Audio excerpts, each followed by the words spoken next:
Wow. I'm like, hey everybody, this is Vineet. Just wanted to do a quick preview for the NBA Finals that are starting in about approximately 30 minutes. I think, we're really excited for this bubble games and wanted to walk you through a couple of these cool stuff that, I think are happening, these different narratives. I think the first narrative is LeBron's legacy. LeBron's legacy is at stake for the most part because uh, this is the easiest run I think he has had in terms of players that he has to meet to win a championship, teams he has to meet. Secondly, going against the Heat, the team that he famously dumped in a really, really bad situation. And there's a lot of contract issues that he and Pat Riley had. And there are a couple of really good articles about this that you should read about how LeBron really messed up the entire roster for Miami Heat with ridiculous asks. And that's why it took a while for the Miami Heat to really recover after LeBron left in 2014.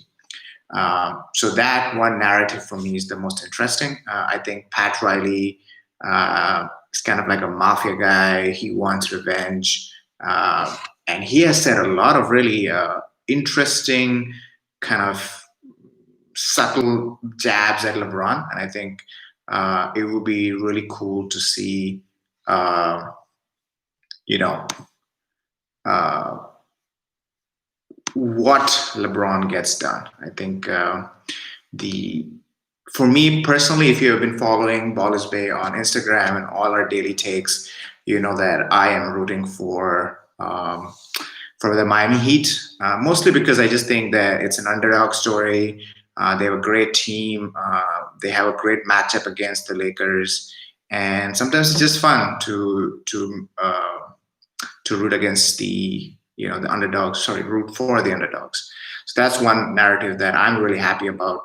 It's a great team to go after because they all are people who were neglected, people who were asked to prove themselves, and for them all to come together and go against this team that has two of the biggest stars who by the time they got into the NBA, they were already considered the faces of the NBA, both Anthony Davis and LeBron James. So for them, this is like, all right, we got to go kind of the Pistons vibe against the Lakers. So it's a very interesting series with all those narratives.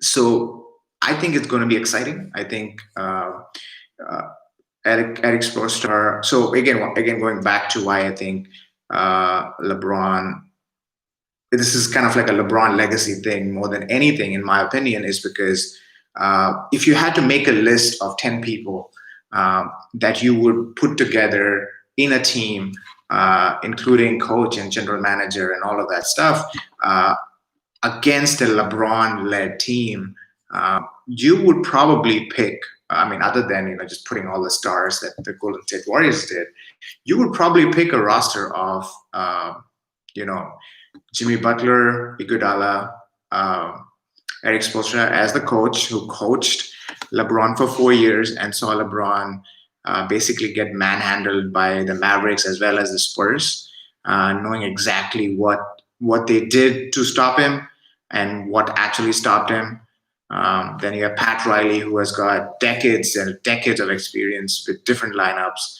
Um, so this is kind of like you know the five out of the top 10 people that I could think of that I could put together into a team to stop LeBron. The other two people that I can really think off my mind are Greg Popovich and Kawhi Leonard.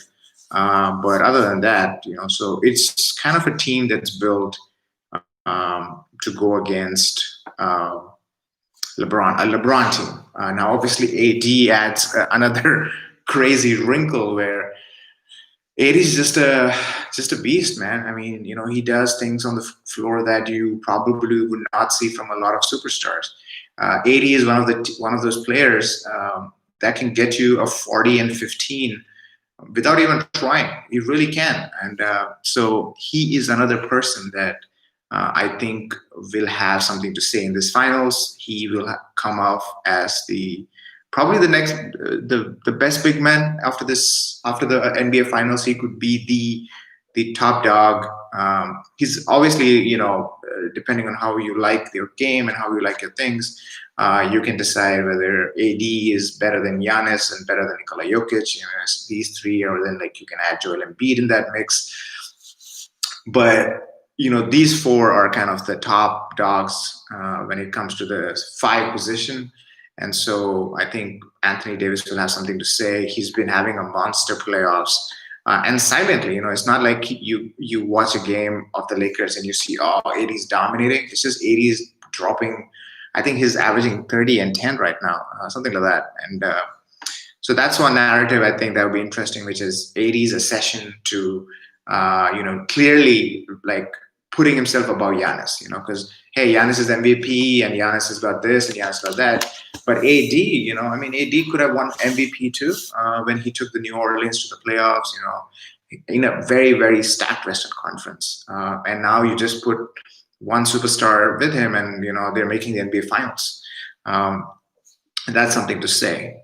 So that's one narrative. So there are a lot of these narratives that are in play for this finals, and I think it's going to be exciting. I think the game has started. I'm not sure. I haven't checked. Let me check. Oh yeah, the game has started.